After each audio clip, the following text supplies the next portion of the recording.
Iba't ibang klaseng murang street foods ba ang hanap mo? Hi guys! So for today's kain serye, samahan nyo ko ngayon papunta ng Cebu. 5 AM nga ang flight ko papuntang Naiya, Mactan Airport. Ito na nga din pala yung OOTD natin for today's video. At medyo napaaga nga yung punta namin ng Cebu, kaya dumiretso na agad kami sa isang sikat at talaga namang dinadayo pa ng karamihan. Ito nga ang pungko-pungko sa puwente. Dito na nga din kami nag-almusal at makikita nyo naman na may mga kumakain na agad. Isa talaga to sa binabalik-balikan kong kainan dito sa Cebu. Masasabi ko na hindi kompleto ang pagbabakasyon mo kung hindi ka nagpungko-pungko.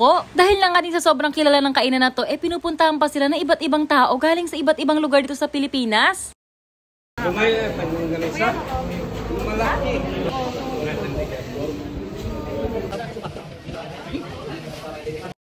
Sa likod lang din pala sila ng 20 circle, kaya madali nyo lang din sila mahanap. Tapos ang bentahan pala nila dito ay per piraso. Ikaw na nga bahala kung anong gusto mong kainin. May chicharong bulaklak, may pork chop, may longganisa, may lumpiang toge, may bola-bola, may crab meat at mayroon pang iba. Tapos yung kanin pala nila dito ay kung tawagin ay puso na nakalagay sa dahon ng saging. Napakasulit at worth it talagang dayuhin. Maliban nga sa mura na, talaga nga nang masaya sa experience.